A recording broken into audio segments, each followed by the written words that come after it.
¿Qué tal, amigos? Bienvenidos a una edición más de Aprendiendo Derecho.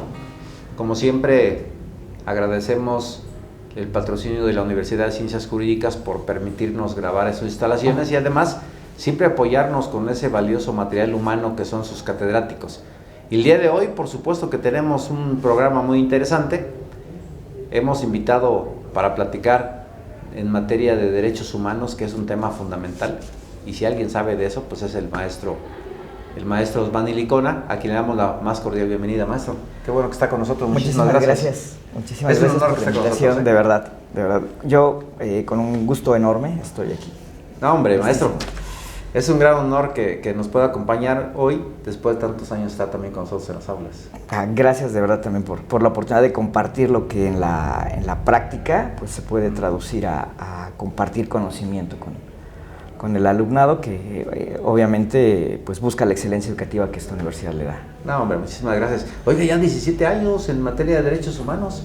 Pues sí, yo inicié a colaborar en la Comisión de Derechos Humanos en el 2005, estuve laborando ahí hasta finales del año pasado, prácticamente cumplí 17 años como visitador y eso me permitió pues conocer sobre pues muchos aspectos de la defensa de los derechos humanos en distintas áreas. Estuve en la visitoría en atención penitenciaria, fui a visitar el Regional Oriente, fui titular de la visitaduría 2, 3, 5 y además la itinerante, que la itinerante tiene unas características muy singulares porque atiende grupos en condiciones de vulnerabilidad, agravio a periodistas, jornaleros agrícolas, migrantes, indígenas, y pues eso ha podido pues ampliar, ¿no?, esta experiencia profesional pues a través de los años y a través de la aplicación, ahora sí que el ejercicio práctico que nos da el ejercicio profesional, y eso pues creo que es muy importante y con todo gusto pues podría compartir mis experiencias. Muy bien, maestro. Oiga, la Comisión Estatal de Derechos Humanos en Morelos recibe muchas quejas, sí hay concurrencia, no es un elefante blanco, sí la gente está considerando acudir ahí de manera constante. Pues sí, es un espacio muy noble, es una institución de buena fe. Las comisiones de derechos humanos, tanto la local como la nacional, tienen una virtud, que es que son organismos públicos autónomos. Entonces, esta autonomía que se les da, pues las deslinda de nuestra clásica teoría de los tres poderes, ¿no? Está desprendida del poder judicial, del poder ejecutivo, del poder legislativo, y eso, pues esa autonomía, pues le da facultades para que no tenga una línea, para que el gobernador, el presidente del tribunal o ningún diputado pues puedan darle línea, por eso es autónomo. Entonces esa característica fundamental pues le da confianza a la ciudadanía para que acuda a esta institución a pues exigir sus reclamos, ¿no? Y estos reclamos pues pueden ser muy variados, ¿no? Pero podemos acotar, estos reclamos pues siempre tienen que ser contra servidores públicos de índole municipal y de índole estatal, ¿no? Y que se presuma que dentro de sus funciones pues vulneren algún derecho humano, ¿no? Y cuando hablamos de derechos humanos pues tenemos pues infinidad, ¿no? una infinidad de derechos que pues están reconocidos en la Declaración Universal, en los pactos internacionales, en el Pacto de San José, en la Convención Americana sobre Derechos Humanos, etcétera, ¿no? Eso solo por nombrar algunos, pero en realidad el ciudadano pues tiene una gama muy amplia de derechos humanos que puede ser exigible ante esta autoridad. Generalmente cuando alguien se siente agredido por la violación de un derecho humano por parte de un servidor público, estatal o municipal, acude a la comisión. De manera sencilla puede interponer una queja, requiere abogado, es muy complejo, porque por ejemplo los abogados somos muy complejos. Para hacer una demanda civil te piden 1000 formalidades, una querella en materia penal igual. Entonces para acudir a la comisión no se requiere, porque mucha gente a veces se limita por eso, no, pues necesito contratar a un abogado, me sale más caro. Puede acudir de manera personal y ustedes lo asisten, le van diciendo de manera clara nada más la narrativa. Afortunadamente, la propia ley, tanto de la Comisión Nacional como de la Comisión Local de Derechos Humanos, establecen muy claramente que todos los servicios que brinden van a ser de manera gratuita. Y eso es una gran virtud, pero además el personal que se encuentra adscrito, que generalmente son auxiliares jurídicos o visitadores, pues llevan a cabo esta labor de orientación, de asesoría y de acompañamiento a las víctimas de violaciones a derechos humanos. Los servicios son gratuitos, pero además es muy sencillo presentar una queja. Incluso las características de estos organismos públicos autónomos permiten que cualquier persona pueda presentar la queja de manera escrita, verbal, oral, o si tiene cualquier medio electrónico. También incluso si la propia Comisión Nacional dice que puede ser hasta en lenguaje de señas. O sea, la ley de la Comisión Nacional permite eso, ¿no? La de la local, bueno, aún hace falta su armonización legislativa, pero tiene la virtud de que por cualquier medio, entonces incluso puede ser por un mensaje de WhatsApp, por una queja vía correo electrónico. No requiere una técnica jurídica, la queja solo requiere elementos muy sencillos, que pues es establecer circunstancias de modo, tiempo y lugar, es decir, qué autoridad o servidor público fue, ¿no? Obviamente en qué modo, tiempo y lugar fue, cuándo fue y cómo fueron los hechos. Incluso permite que si no identifican al servidor público, aún así se puede iniciar, porque por ejemplo llega mucha gente y dice, es que fueron policías. Dice, bueno, ¿policías de dónde? Eran municipales, estatales, de investigación criminal, federales, industrial bancaria, ¿no? Cualquiera, ¿no? Pero dice, no, es que yo no vi porque iban encapuchados y no. Afortunadamente, cuando se solicitan los informes y se plantean las circunstancias que dicen, bueno, fue tal día, en tal lugar, pues las corporaciones policíacas llevan sus registros de qué unidades se encuentran ahí, qué servidor público. Es, digamos, entrecomillado, relativamente fácil identificar un servidor público porque todos tenemos adscripciones, todos tenemos facultades establecidas, tenemos horarios o jornadas de trabajo que permiten ser ubicables. Entonces, si el ciudadano no sabe qué servidor público fue, aún así puede proceder la queja. No requiere el acompañamiento de un abogado, no requiere una representación legal, porque además, como en el amparo, opera la suplencia o deficiencia de la queja.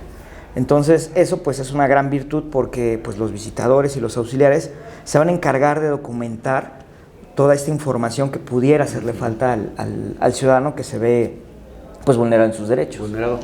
La comisión inicia también quejas de oficio, ¿no? Sí, y esa es una virtud que la tiene el organismo local, no todos los organismos a nivel nacional. Recordemos que la Constitución en el 102 apartado B establece, ¿no?, la creación de un organismo a nivel nacional, que es la Comisión Nacional, que se encarga de las violaciones de derechos humanos por autoridades federales. ¿Esto qué es? Pues de las secretarías, de la Sedena, Marina, exceptuando al Poder Judicial, porque el Poder Judicial pues tiene sus propias instancias, ¿no?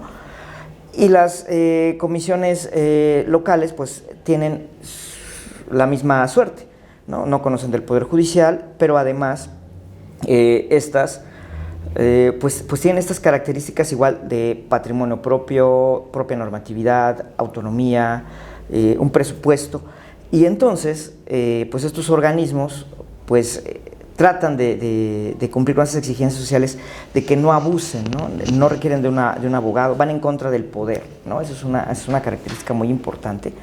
Y además, la Comisión Nacional, la ley reglamentaria del artículo 105, le da una facultad que es muy interesante, que es la promoción de acciones de inconstitucionalidad.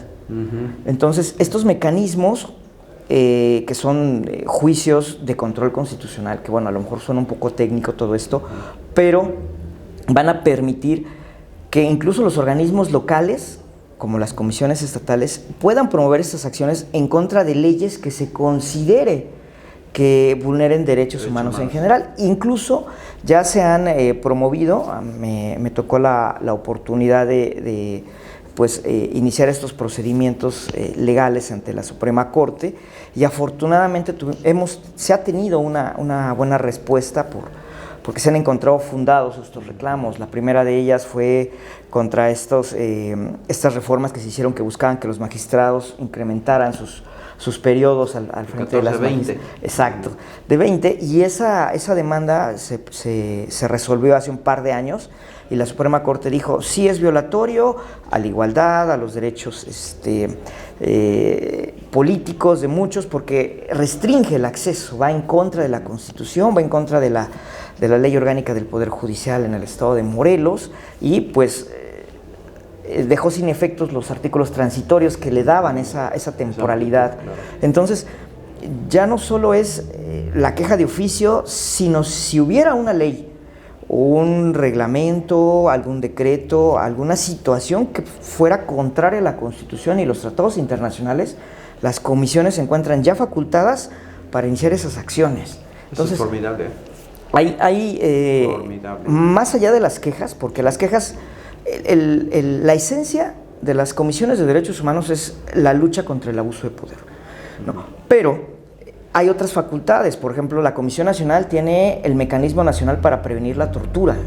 O sea, ellos tienen ya el monopolio de la investigación y la aplicación del Protocolo de Estambul. Entonces, eso es una herramienta muy importante. ¿Coadyuva con el Ministerio Público si hay una investigación delictiva? Exacto. Entonces, se le puede solicitar, ¿no? Muchas existen, en mi experiencia, en los últimos años, incluso aumentaron este tipo de solicitudes de implementación de protocolo, y trabajamos de manera coordinada con la Comisión Nacional, y íbamos a las prisiones, bueno, a las cárceles distritales, al Centro de Reinserción Social, a aplicar estos protocolos para determinar si esta persona pues había sido efectivamente torturada o no. Si se tenían elementos de concordancia, decían estos dictámenes, que alegaran tortura física o psicológica, pues la Comisión Nacional nos decía, y ya con base en esos dictámenes pues ya se emitían las resoluciones, ¿no? Para pues determinar que evidentemente, independientemente que pudieron haber cometido el delito o no, pues ellos ningún ciudadano debe ser objeto de tortura, ¿no? Entonces, esas facultades, como las quejas de oficio que hace un momento comentábamos, pues amplían esta gama, ¿no? Las supervisiones penitenciarias a centros de reclusión, incluso tiene facultades para visitar pues los anexos o cualquier lugar donde se tengan confinadas a personas, como anexos, como asilos, incluso albergues para menores, orfanatos, ¿no? Y vigilar que las condiciones que se tengan pues sean dignas y no vulneren los derechos de esos sectores de la población. Entonces, son facultades que a veces la misma ciudadanía desconoce, ¿no? Pero creo que es importante que se sepan, ¿no? Porque las comisiones son organismos pues muy importantes que dan este contrapeso también a los poderes. Claro, porque no abusen de sus funciones. Exacto. Eso es sí, la esencia. Oiga, maestro, pero mucha gente nos lo dice, percibe que la Comisión de Derechos Humanos defiende delincuentes porque ante cualquier eventualidad que se dicen algunos detenidos que fueron abusados, las víctimas resienten ese apoyo que se les puede dar a quienes se quejan. Ha de ser complejo, ¿no? Porque cada caso se tiene que analizar con puntualidad. En algunos casos habrá abuso en derechos humanos y en otros no, pero la víctima se siente en desigualdad de circunstancias porque se está pretendiendo visualizar que no se violaron derechos humanos de los detenidos y cree que es en su perjuicio. Claro, y es que se entiende esa percepción de la ciudadanía, ¿no? Pero digamos que es como esta sombra que se ha venido dando a los organismos, ¿no? Durante mucho tiempo, pero aquí sí soy muy claro, ¿no? O sea, las comisiones no defienden delincuentes, defienden personas, y cualquier persona, en su calidad, evidentemente le asisten todos los derechos. Entonces, no es que se defienda a una persona que se presume que cometió un delito, sino que se ve desde esta perspectiva de persona. Entonces, le asisten derechos que están plenamente reconocidos. Pero la defensa propiamente pues, de estos delincuentes, pues las lleva a cabo su defensor particular o su abogado. A nosotros nos toca nada más que no se cometan actos en agravio de sus derechos, no ser torturado, no ser incomunicado, que no se agreda físicamente, que no se contravenga, que se procure su integridad física, que no se contravenga ninguna de estas obligaciones que tienen de salvaguardar la integridad independientemente del delito que haya cometido. Entonces, creo que la sociedad también debe ya de rebasar esta este estigma que hace hacia quienes cometen delitos y verlos como personas, porque los derechos humanos pues son para personas, entonces todos somos personas. Claro. Y a todos nos asisten. Y es muy complicado porque culturalmente pues lo tenemos muy arraigado. Y entonces justo se percibe como usted lo menciona, ¿no? Es que ¿por qué defienden delincuentes? Es que no estamos defendiendo, solo estamos vigilando que no se violenten sus derechos humanos. Porque la culpabilidad o la responsabilidad del delito que haya cometido pues la va a determinar una autoridad judicial. Entonces, pues esta autoridad pues va a determinar si él es o no culpable. A nosotros no nos toca su defensa, claro. Le toca a una autoridad distinta, pero es algo que la ciudadanía pues tiene que pues vislumbrar de una manera distinta, ¿no? No se defienden delincuentes, ¿no? Incluso, ¿no? Hay un gran estigma hacia eso, y yo creo que eso ha sido uno de los grandes retos que han afrontado todas las comisiones de derechos humanos, el dejarse ver como estos elefantes blancos, el que no sirven para nada. Y es que esta percepción encontraría algún sentido, porque las resoluciones que emiten son recomendaciones. Eso le iba a decir. Y las recomendaciones pues no tienen un efecto vinculante. Es decir, no se equiparan a una sentencia, que la sentencia pues se cumple porque la determina una autoridad jurisdiccional y te dice, vas a hacer esto, ¿no? Te corresponde este derecho y lo cumples. O sea que si la comisión encuentra que sí hay abuso del poder, sí se violaron derechos humanos en una investigación, ¿qué pasa? La comisión simplemente le dice al servidor público o al superior jerárquico, ¿sabes que sí encontré abuso del poder? Te invito, te sugiero que cambies tu proceder, te sugiero que repares el daño. Ese punto que habla de la reparación del daño es de los más interesantes, porque pues bien el derecho de las víctimas en México pues ha cobrado mucha relevancia en los últimos años con la emisión de la Ley General para la Atención a Víctimas, ¿no? La conformación de las comisiones de atención y reparación del daño, pero además la ley establece que las recomendaciones que estos órganos protectores de derechos humanos emitan deben todas contener la reparación del daño. Y entonces, pues, es una exigencia social, ¿no? Porque hay muchísimas víctimas, y entonces, pues, analizando esa ley, pues, se tiene derecho a una reparación integral, medidas de restitución, medidas de no repetición, medidas de satisfacción, ¿no? Y todas ellas van encaminadas, pues, a que se le regrese digamos, entre comillas, la dignidad de la persona, ¿no? Bien puede ser, sabemos que hay cosas que son irreparables, como la pérdida de la vida de una persona, ¿no? Eso es irreparable, y ese es un gran problema que sufren las víctimas, ¿no? De las personas desaparecidas, ¿no? Sí. Hasta que no se encuentre, pues va a estar vigente su derecho para exigirlo.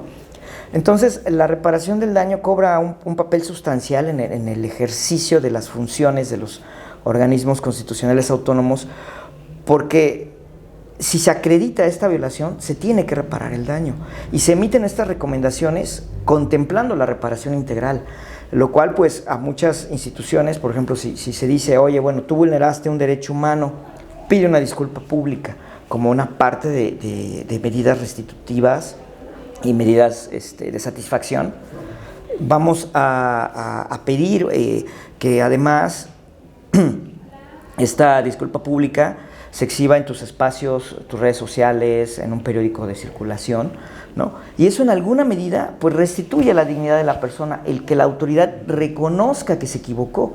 Entonces eso lo hace pues muy importante y muy singular, ¿no? Porque además las recomendaciones, aunque no son vinculatorias, tienen un efecto y una carga moral muy importante, porque además tienen efectos generales, o sea, a diferencia, por ejemplo, del juicio de amparo que... Y si no aceptan, se publica, ¿no? Exacto, entonces tiene un peso social, tiene una carga moral muy, muy importante, que si bien no son obligatorias, la autoridad se ve obligada a cumplirlas, porque generalmente pues van acompañadas de reparaciones de daño, disculpa pública, restitución de derechos, ¿no? Y si no se acepta, se hace pública. A diferencia de otros procedimientos que pues manejan, ¿no? mucho el tema de la privacidad, pero las recomendaciones se hacen públicas y eso es lo que les da el peso. ¿Qué porcentaje se aceptará? Es muy bajo. Sí, es muy bajo. Desafortunadamente, en Morelos es muy bajo, sin embargo, muchas de las veces la autoridad dice, bueno, si te acepto esto, pero no me voy a disculpar, si te reparo el daño, acepto pero parcial. No voy a tomar, hay una aceptación parcial. Okay. En la mayoría de las autoridades, ¿no? Una de las instancias que son más recurridas mediante el procedimiento de queja, pues son las policías. Las policías se convierten como en los... el cliente. Exacto. El primer lugar en la lista, ¿no? De ahí pues siguen las escuelas, los hospitales, ¿no? Y otros sectores de la población, ¿no? Las personas que se encuentran privadas de su libertad. Pero todos estos documentos, además, si ellos no las aceptan, justamente la Comisión Nacional tiene mecanismos para recursos, propiamente dicho, ¿no? Para decir, bueno, este gobierno estatal no aceptó esta recomendación, entonces vamos a agotar el recurso de impugnación. Entonces, ¿qué hace la Nacional? Atrae el caso y de nueva cuenta, ¿no? Lo analiza y tiene dos opciones, o lo confirma o lo amplía, ¿no? Pudiera desecharlo, pero es muy raro que lo deseche, ¿no? Entonces lo confirma o lo amplía, y si lo confirma, la Comisión Nacional ya se pronuncia en contra y pues las recomendaciones que emite la Comisión Nacional pues tienen las mismas características, pero tienen un peso moral mucho más grande. Entonces, si la Comisión Nacional te emite una recomendación como gobierno estatal, pues sí hay un peso político, social, exacto, que la hace pues vinculante. Entonces, de hecho, ya se les deja de llamar organismos cuasi jurisdiccionales, ¿no? O no jurisdiccionales, como para decirles que son en alguna medida pues un poco jurisdiccionales, ¿no? Uh-huh. Porque bien esta no vinculación les da esa característica, pero ese peso pues les da ese buen nivel, ¿no? Ese nivel, claro, por supuesto. Sí. Oiga, maestro, hay gente que opina, y nos lo dice también, que estábamos mejor antes de la constitución de las instituciones encargadas de investigar las violaciones de derechos humanos, de las comisiones, tanto local y nacional. Y ponen muchos ejemplos. La gente nos lo dice todo el tiempo, sobre todo quienes tenemos probablemente más de 40 años de edad, que fuimos formados en la casa bajo principios muy claros de los padres, y en la escuela inclusive los maestros con el borrador y con la regla, y teníamos una sociedad más educada, una sociedad con principios, una sociedad que difícilmente le debatía al padre. Al maestro se le tenía su jerarquía, el sacerdote tenía una función muy importante, y que había menos índice delictivo, que había más respeto mutuo a no apoderarse de las cosas que no te pertenecen, no había tanto homicidio. Es un tema complejo. O sea, yo me cuento de ese número por la edad que tenemos. Me tocó todavía vivir bajo criterios de casa muy claros, donde difícilmente le podías debatir al padre. Entonces creo una sociedad distinta a la que hoy tenemos, y hay quien culpa a las comisiones de derechos humanos porque han confundido la libertad con un libertinaje.